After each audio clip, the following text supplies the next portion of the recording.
श्री रामचंद्रम शरणम प्रपद्ये श्री रामदूतम शरणम।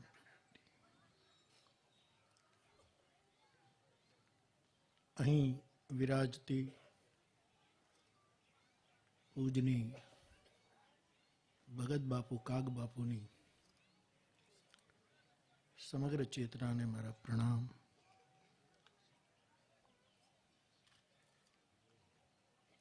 વર્ષ દોઢ વર્ષ થયું ત્યારથી ભગત બાપુની સમાધિને અડોઅડ આઈમાં સોનલમાં પણ બિરાજે છે એ જગદંબાને મારા પ્રણામ। આજે કાગ એવોર્ડ દ્વારા જેમની વંદના આપણે કરવાના છીએ એ સૌ વંદનીય મહાનુભાવ। મંચ પર આદરણીય શાહબુદ્દીનભાઈ, ઘનશ્યામભાઈ, જેમણે આપણને કાગના ફળીએ કાગની વાતો કહીને વિશેષ આનંદ આપ્યો। બળવંતભાઈ તો આ કાર્યમાં સતત ગૂંથાયેલા છે અને પ્રતિવર્ષ બાપુના સાહિત્યમાંથી કંઈક નવું આપણને કહેતા હોય છે। આ વખતે આ સભા 3:30 વાગે શરૂ થઈ અને 6 વાગે પૂરી કરવાની। મેં બળવંતભાઈને એમ કહ્યું કે 2 વક્તા બોલે, આપ બોલો, હું તો રાતે પાછું બોલવાનો જ છું, પણ આજે તો બધાએ વહેલું પૂરું કરી દીધું। પણ ઘણી મિનિટો વક્તવ્યો માટે મળી જાય એનો આપણી પાસે વિવેક હોવો જોઈએ। આ ભગત બાપુ હમણાં આપ કહેતા હતા કે મેં જોયા નથી, પણ મેં જોયા છે, મેં સાંભળ્યા છે। એને 1 કલાક રામકથા સંભળાવી પણ છે। આ એમની ઉદારતા અને મારો આનંદ હતો। પણ એક વાત મારે કહેવી છે કે ભાદરોડમાં તલગાજરડાની પાસે ભાદરોડ ગામ, મહુવાથી ભાવનગર જાઓ એટલે વડલી અને પછી ભાદરોડ આવે, ત્યાં દેવાયત મુખી પંચોળી આહિર અમારા ગામના વેવાય થાય કે કંઈ સંબંધી થાય, એમને ત્યાં બાપુ ઉતરે, ભગત બાપુ। એક વખત એવો યોગ થયો કે મારે પણ બોલવાનું અને ભગત બાપુને પણ બોલવાનું। ક્યાં ભગત બાપુ, ક્યાં આપણે, પણ મને મારા ઘીના દીવાનો આનંદ હતો, એમને એની મશાલનો આનંદ હતો। પણ એ બોલાયું તો બોલ્યો, બાપુ તો બોલે એટલે મેં એને સાંભળ્યા છે એટલે શું કહું। પાંડુરંગ શાસ્ત્રી બેઠા હોય ને બાપુ બોલે તો વિદ્વાનોને થાંભલા થઈ જવું પડે જ્યારે બોલે ત્યારે, અને ગામડાની સામે બેસે ત્યારે પછી ગામડું આખું આમ। એટલે બાપુ બોલ્યા, હું કંઈક બોલ્યો, પછી રાત્રે અમે બેઠા, એમાં હવે દેવાત મુખી એ તો બિલકુલ આમ બાપુના ચાહક, પણ એને સાહિત્યિક સૂઝ કેટલી મને ખબર નથી, પણ અમે 5-7 જણા બેઠા હતા અને એમાં અમારી પૂરેપૂરી સ્મૃતિ છે આ બાબતમાં કે એમણે ભગત બાપુને, એ તો બહુ મિત્ર જેમ રહેતા, એટલે પ્રશ્ન પૂછ્યો કે ભગત બાપુ તમારું લક્ષ્ય શું? તમે આમ ક્યાં સુધી જવા માંગો છો? આવું મને રસ પડ્યો કે આ કંઈક મહત્વની વાત છે. શું કહેશે એની મને જિજ્ઞાસા વધતી જાય કે આ શું બોલશે. વચ્ચે એક બીજી વાત કહું કે આપણા દેશના એક વખતના પ્રધાનમંત્રી આદરણીય મોરારજીભાઈ દેસાઈ જ્યારે કદાચ બાપા જનતા પાર્ટીની સરકાર ને એ સરકારના પીએમ બન્યા અને એમને જે એક પ્રશ્ન પૂછ્યો, હું ન ભૂલતો તો એક પ્રશ્ન પૂછવામાં આવેલો કે મોરારજીભાઈ, આપના હાથમાં હવે સત્તા આવે છે, આપનું લક્ષ્ય પૂરું થયું? ત્યારે એણે જવાબ કદાચ આવો આપ્યો તો, હું જો ભૂલતો ન, કે મારું લક્ષ્ય સત્તા નથી, સત્ય છે. આ મને મોકો મળ્યો છે એટલે હું એ રસ્તે જઈશ, પણ મારું લક્ષ્ય તો સત્ય છે. આવો એનો જવાબ મને બહુ ગમેલો કે વાહ. જવાબ ઘણી વખત ઘણા અધ્યાયો ખોલી નાખતા હોય છે. જવાબમાં તાકાત છે સાહેબ. કોણ આપે છે, કયા પ્રશ્નનો જવાબ આપે છે, કયા સંદર્ભમાં આપે છે. આ બાપુને એવો પ્રશ્ન પૂછાયો, બાપુ તમારે આમ ક્યાં સુધી જવું છે?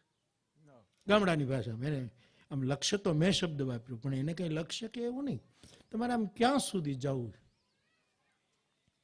એનો જવાબ વસંતભાઈ કે કાગડો આકાશમાં જેટલો ઉડે એટલું ઉડવું છે. આ કાગ બાપુનો જવાબ હતો. એને ઋષિ થવાનો પ્રયત્ન ન કર્યો, એ કાગજ રહ્યો. અને કાગડો એ ઋષિ કરતા જરાય ઉતરતો નથી. કાગ રખી મકધ્રમ કિયા, આ માણસ એમ કહે. અને છેક એક રામાયણના ગાયક તરીકે મને કાગભૂસુંડી સુધી જવાની ઈચ્છા થાય. આવો એક દાઢીવાળો દુલો ગામડામાં, જે ગામડામાં રહ્યા છે બધા છોકરો આમ સારો હોય તો એને બિરદાવ હોય તો કે એ દુલા, વાહ વાહ દુલા, વાહ દુલા. કોઈ પણ આપણે દુલો કહીએ છીએ. આ તો બધા જ દુલાઓનો સરવાળો છે. પ્લસ પ્લસ પ્લસ પ્લસ થતા તમામ દુલાઓનો સરવાળો. જેણે નામ પાડ્યું હોય એને મારા પ્રણામ છે. દુલો કાક તો બાપ. આ બાપુને હું કેમ, મને એક મારો જવાબ પણ કહેવો છે કે હું શાહપુર શિક્ષકની ટ્રેનિંગ 1 વર્ષ 65માં લેતો હતો અકબરભાઈ નાગોરીની સંસ્થામાં. ત્યારે પિંગળસી બાપા, મેઘાનંદ ગઢવી પિંગળસીભાઈ, લોક સાહિત્ય પરિવાર ચાલે જુનાગઢમાં, અને ત્યાંથી સરકારે કંઈક એવી વ્યવસ્થા કરેલી કે આ છાત્રાલય શિક્ષકની તાલીમ લેનારા છોકરાઓને લોક સાહિત્યનો એક અઠવાડિયે એક પિરિયડ પિંગળસીભાઈ લે.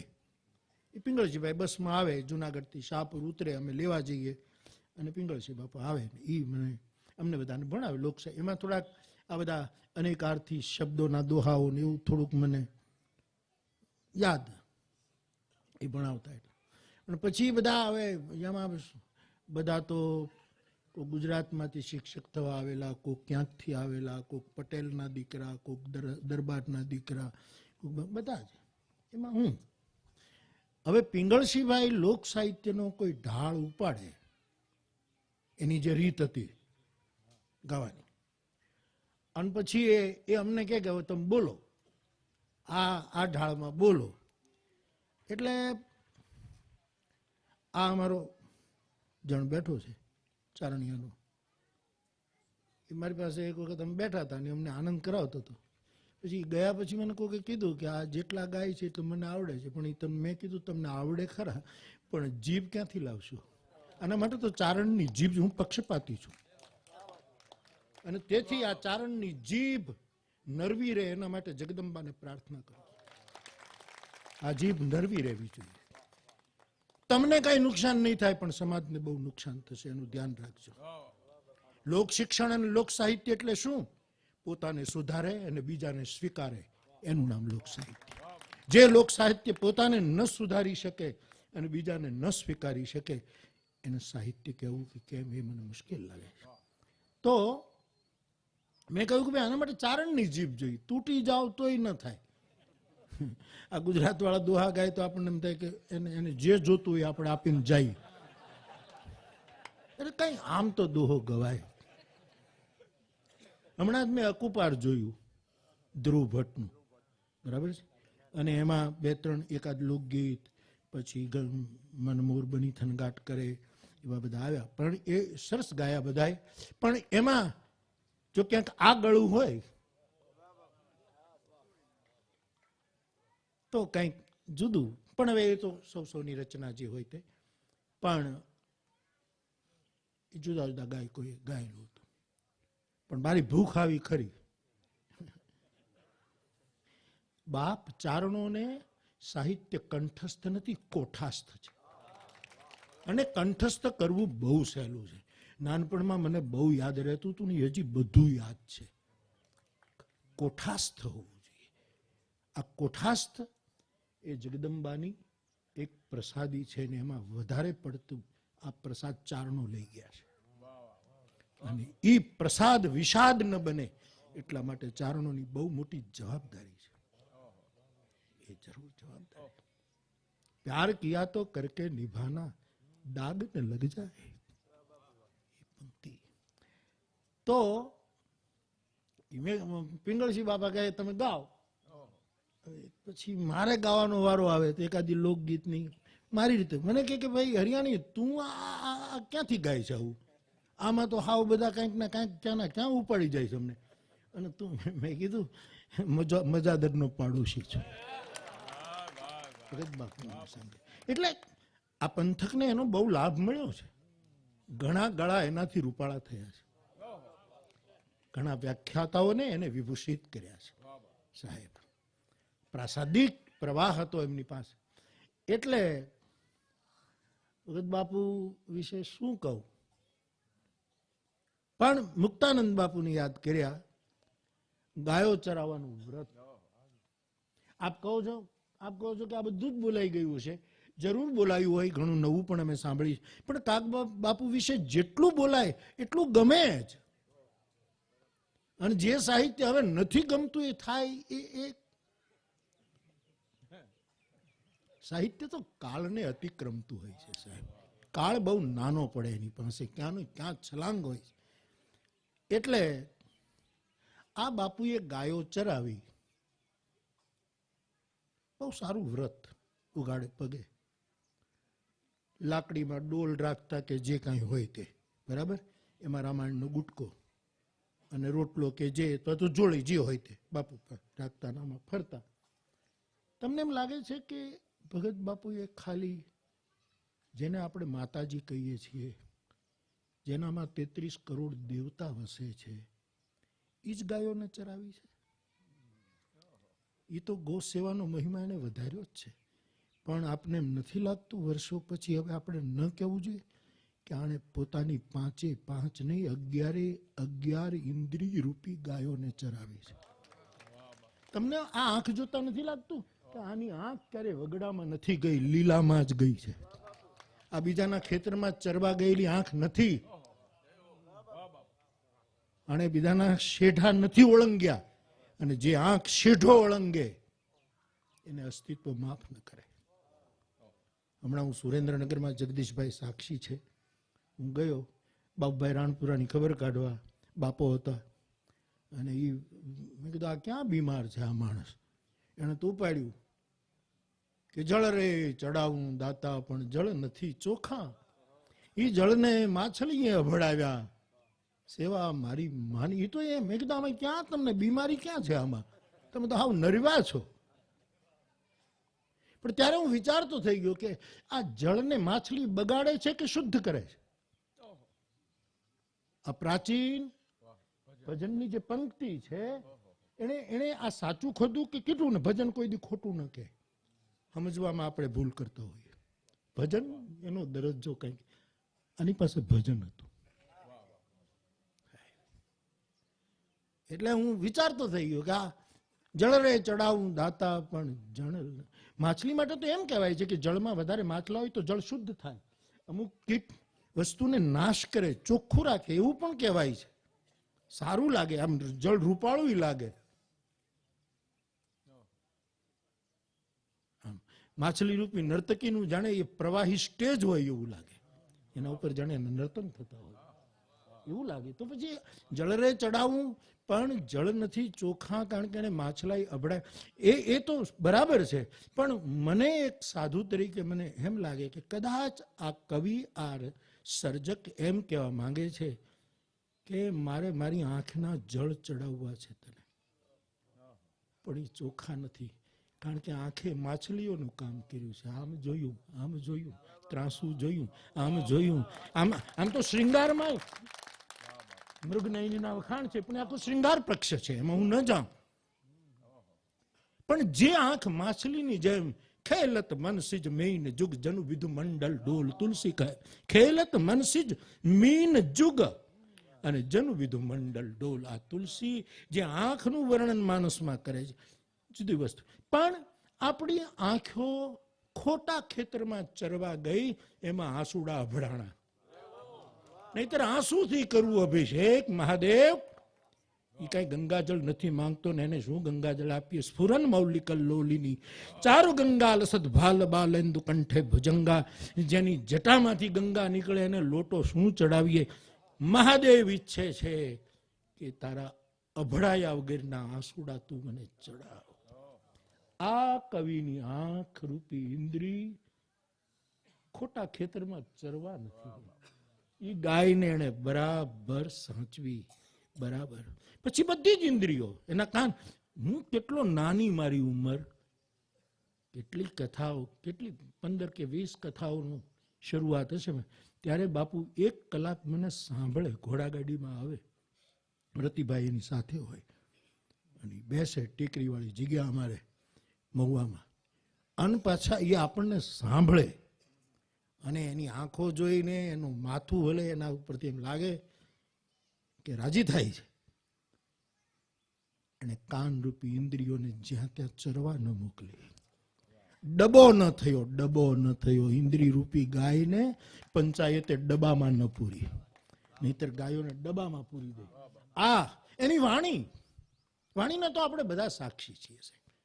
કોઈ પણ પ્રકારનો શ્રોતા હોય, ભગત બાપુ, આ માણસનો કોઈ પ્રોગ્રામ ફેલ ન જાય. આપણે કેટલાય વક્તાઓ છે, વક્તાઓને પોતાની ખબર પડી જાય કે આજે બરાબર જામ્યું નહીં. ન પડી જાય આટલી ખબર ન હોય એને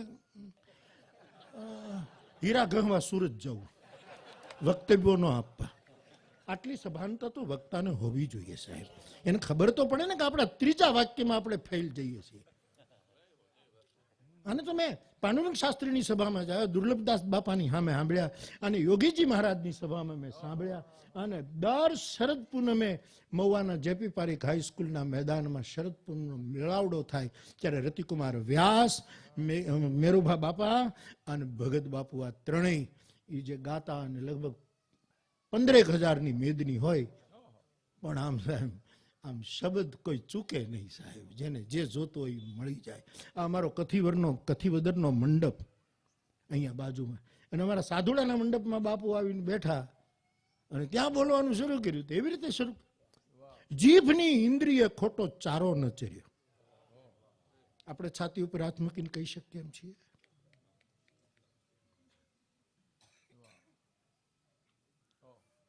તમે મારા તરફ આદર રાખો છો એટલે મને કહેવાની ઈચ્છા થાય.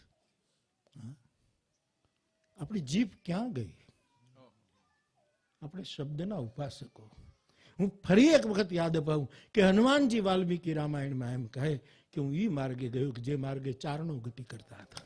તમે હવે આથી તમને બીજું સન્માન કયું હોય ને આટલા સન્માન ઓછા પડે તો પછી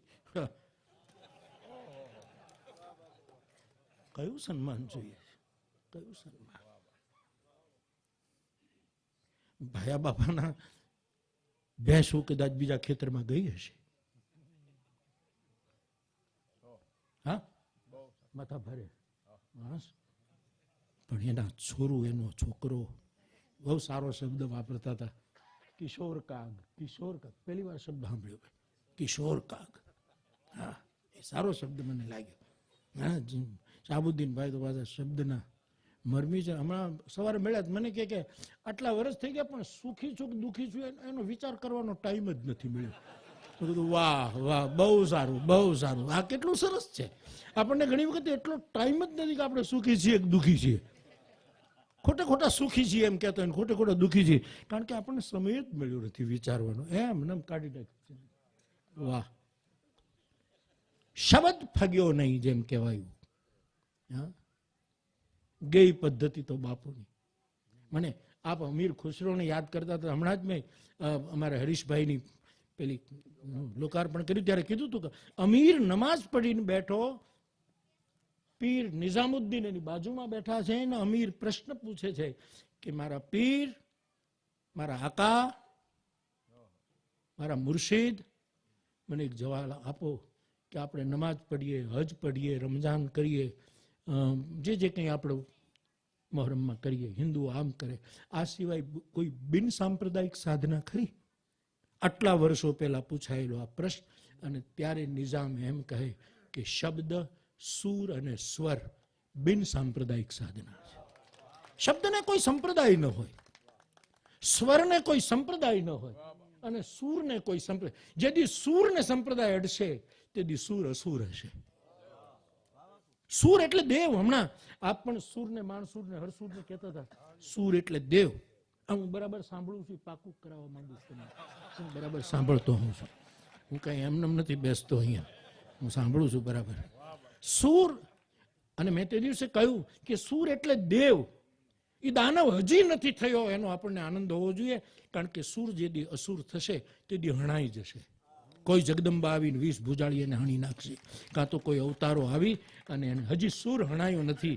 આપણા ભાગ્ય કે સૂર રહ્યો છે, એ દાનવ, એની જવાબદારી આપણી છે. બિન સાંપ્રદાયિક સાધના સૂરની છે, સ્વરની. કેવો નવરો સ્વર, નરવો, બિલકુલ કેવો નરવો સ્વર બાપુ. નહીં કોઈ વાદ્ય, ન કોઈ તાલ. અને સાહેબ ઉપર જાય એમ ક્યાંય હવે એનું શું કહેવું યાર, એને સાંભળી શકાય, એની વ્યાખ્યાઓ ન કરાય સાહેબ. વ્યાખ્યા હિમાલયના ફોટા પાડવા જઈએ ત્યાં તો હિમાલય વયો જાય સાહેબ. એને આપણે જોઈ જ લેવાય, એને આંખોથી નીચે અંદર હૃદયમાં ઉતારી લેવાય. તો શબ્દ, સૂર અને સ્વર ત્રણેયની એક બિન સાંપ્રદાયિક સાધના કરનારો કાગ આ માળામાં બેઠો, અહીંયા રહ્યો. અને મને આનંદ થાય છે કે મેં હજી નથી જોયું. મારે ત્યાં 69મું શરૂ થયું છે, લાગતું નથી પણ શરૂ થઈ ગયું છે સાહેબ 69મું. અને આપણે ગરડા થવું જ નથી, થાય બીજા. જેને જુવાનીમાં ઘડપણ આવી જતો હોય ભલે થઈ જતા હોય, આપણે શું શબ્દનો ઉપાસના થયો, અને શબ્દના ઉપાસકને ગરડા થવું ફાલવે એમ નથી સાહેબ. આપણે આનંદ કરવો છે સાહેબ. તો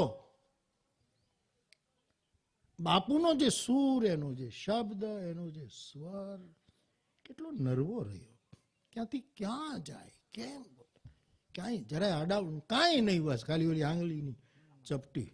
અને એ આપણે ઘણા કોશિશ કરીએ છીએ પણ એવી તો વાગતી જ નથી. એ ન વાગે, એ તો વાગી ગઈ સાહેબ. એ અમારા સાધુની ઝાલર જે સંધ્યા આરતી વાગે ને, એ આજ સોમવારે વાગી હોય એવી મંગળવારે નથી વાગતી સાહેબ. દરેક નાદ અને સૂરને રોજ નવો અવતાર હોય છે. આ કોઈ દિવસ વૃદ્ધત્વને પામતા નથી. એવો બિન સાંપ્રદાયિક સાધનાનો આ ઉપાસક. એટલે ગાયો ચરાવી, સહજ ઇન્દ્રિય સંયમ, ગાયોને ચરાવી. પછી ડોલ રાખતા હતા, શું રાખતા હતા મને ખબર નથી, પણ બળિયામાં નાખીને એમાં રામાયણનો ગુટકો રાખતા. આ માણસ, મને આનંદ વિશેષ મીન્સ આ માણસ સદૈવ રામચરિત માનસની પાસે બેઠો, એની પાસે બેઠો. મુક્તાનંદ બાપુએ તો કૃપા કરી જ કરી, એ તો સવાલ જ, એ તો સ્વીકારવું જ પડશે.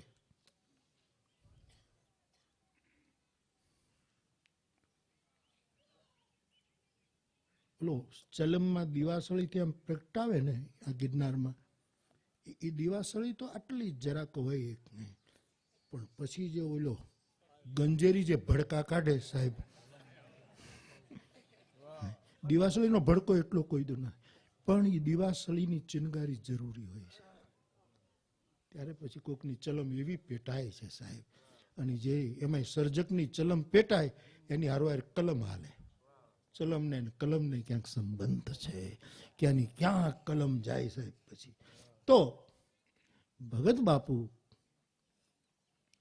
નો સ્વર સુર આ એક બિન સાંપ્રદાયિક સાધના, અને એ રામચરિત માનસની પાસે બેઠેલો એક ઉપાસક, ગુરુ એક સંન્યાસી, ઇન્દ્રિય રૂપી ગાયોને ક્યાંય આડી અવળી થવા ન દીધી, પતંજલિના શબ્દમાં નિરંતર પ્રત્યાહાર કર્યો, અને ડોલ તળિયા વગર નહોતી, ભલે ટીનની હોય કે લોઢાની હોય, પણ પાત્રનું તળિયું બહુ મજબૂત હશે, બહુ મજબૂત. એટલે એવી એક ઓલું આપણે ત્યાં કહેવાયું કે ઊંડો કૂવો ને બહુ, એવું નહીં હોય. હા, એ ડોલ ઉભરાણી જરૂર, સાહિત્ય જગતમાં ઉભરાણી સાહેબ, જેને પીવું એ પી લો સાહેબ. આમ વાળવી ન પડી ડોલને, એવી રીતે ઉભરાણી ખોબો મૂકે ને ભરાઈ જાય, ખોબો મૂકે ને ભરાઈ જાય. એવું તળ પાકું હતું કે ફૂટેલું નહોતું પણ સજળ હતું, એવી ડોલ. અને બળિયો એટલે પોતાની જાત ઉપરનો એક સ્વદંડ હતો, નિજ દંડ હતો.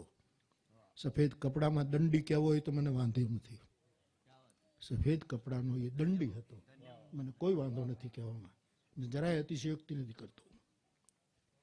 પણ એની સંપૂર્ણ નિષ્ઠા માં જગદંબામાં, એ તો ચારણમાં હોય જ ન સાહેબ, મામા.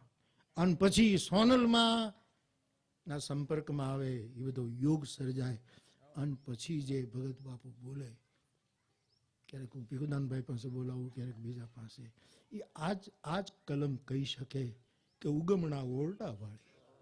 તમે કલ્પના તો કરો, આ ઉપમા કોણ લાવે, ક્યાંથી લાવવી? અને એના કરતા સોનલમાં આભ કપાળ. સાહેબ, તમે ક્યાં ચાંદલા કરવા જાઓ, જેમાં સૂરજ પણ એક નાનો એવું ટપકું છે. હમણાં એક વિદ્યાર્થી વિજ્ઞાનનો મને બતાવતો હતો કે એને બિલકુલ નાસાના ગણિત પ્રમાણે વૈજ્ઞાનિક સત્ય રજૂ કરતો હતો કે આ સૂરજ, આ એના પછીનો આ આપણી સૌરમંડળમાં જે એમાં પૃથ્વી, એનું બિલકુલ આમ પ્રમાણભાન સાથે એને એક ટપકું બતાવ્યું, પૂર્ણ વિરામનું ટપકું હોય એવડું ટપકું છે. પણ પછી મને એને કીધું, બાપુ બીજું બતાવું કે આ સૂરજ તો આપણા સૌરમંડળનો છે, એના કરતા બીજો સૂરજ બતાવ્યો, એમાં સૂરજ પૂર્ણ વિરામનું ટપકું હતું આપણો. એના કરતા પછી એને બીજું, અને આવી તો કેટલી આ ખગોળનો મહિમા. હજી ભગત બાપુ કહે, આકાશના કોઠા તણા, અવકાશની માતા તણા કોઠા કહો કેવડા હશે. એ આખું જાણે કાગભૂસુંડી રામચરિત માનસના ઉત્તરકાંડમાં સપ્તાવર્ણ ભેદ કરીને જાતો હોય, એમ આ મજાદરનો આ કાગધામનો કવિ જાણે સપ્તાવર્ણ ભેદ કરતો હોય એમ ઉપડે છે સાહેબ.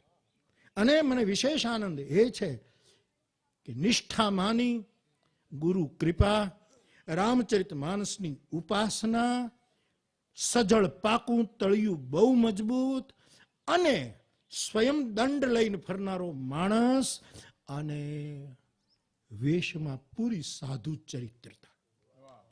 આ રૂપ તમે બેહાડો તો અમારા દૂધરેજિયા કે હરિયાણી કે ગોંડલિયાનો કોઈક મહંત બેઠો હોય એવું લાગે. આ હું જરાય નથી કહેતો, આ રૂપ સાધુનું છે, આ પાઘડી સાધુની છે. અને સાહેબ અમારા, એટલે મેં કથીવદરને યાદ કર્યું, અહીંથી પાણો નાખો ત્યાં પડે એમ છે, એટલું દૂર છે કથીવદર. તો એમાં બેઠા હોય તો એમ લાગે કે અમારા સાધુ મંડળનો એક સાધુ ચરિત્ર, સાધુનું આ અમારા વિદ્યારામ હરિયાણીએ તો એનું જે ચિત્ર ખેંચ્યું હતું સાહેબ, હા, કે કેવું હસતું, હુલસીના તુલસી જેવું, એવું કંઈક એને કીધું હતું વિદ્યારામ હરિયાણી. એવો એક ઋષિ પુરુષ. અને મને ખબર નથી, તમારા આશીર્વાદથી હું બહુ ફેર્યો છું દુનિયામાં, ફરી રહ્યો છું, ફરવું છે, આ જન્મે જ નહીં, જન્મે જન્મે ફરવું છે. પણ સાહેબ, હજી કાગડાને કોઈએ પાંજરામાં પૂર્યો હોય એવા દાખલા નથી. ભલે એક સમય એવો હતો, જેમ શાહબુદ્દીનભાઈએ જરૂર ચૂટકી ભરી કે આ એ સમાજે જ શું કામ એને ન સ્વીકાર્યું. પણ એ તો આપણા કવિઓ બધા કહે કે નાતી લાતો એક લા છે, એનાથી તો ભગવાન બચાવે મારા બાપ. મને બધા કહે કે આ ચારણોની યારે તમને ફાવે કેમ? આય માની કૃપા નહીં તો આની યારે ફાવવું. એક 5 એવોર્ડ જાહેર થાય એટલે મારા ઉપર ટીકા ટિપ્પણી શરૂ થાય કે તમે કોઈને એવોર્ડ સમજીને આપતા નથી ને આમાં તમારો જ ઈશારો હોય. આમાં ભાઈ મારો ક્યાંય ઈશારો છે બાપા? આ કમિટી નક્કી કરતી હોય. પણ ડાયરાની લાગણી એટલે પછી એવા કાગળો આવે અને મેં કાગળો વાંચવાનું બંધ કર્યું છે, જવાબ દેવાનું તો હાવ બંધ કર્યું છે સાહેબ. कुछ तो लोग कहेंगे, लोगों का काम है कहना, छोड़ो बेकार की बातें, कहीं बीत न जाए रहना, ક્યાંક ભજનનો સમય ન વીતી જાય. એને કઈ જવાબ દેવા માટે અમારો ભાવેશ જુનાગઢનો કવિ, એની એની એની હિન્દી શાયરી તમે જુઓ, એની ઉર્દુ શાયરી તમે, એમાં એક આવો ભાવ છે. ખેર, તો ભગત બાપુ કોઈના પિંજરામાં પુરાણો નહીં, રજવાડામાં રામકથા કરે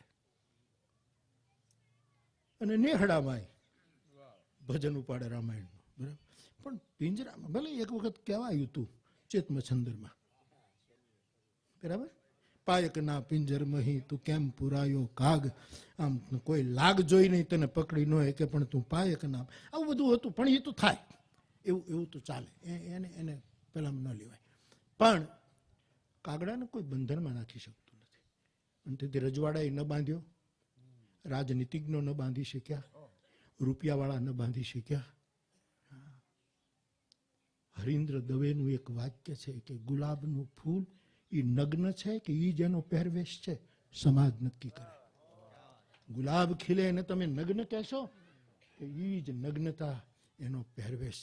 આ માણસ હૃદયથી સાધુના વિવેક સાથે કહી દેતો હતો, આમ દો ટૂંક વાત કહેતો હતો, પણ એ જ ચારણનો પહેરવેશ હતો, એ જ એનો પોશાક હતો.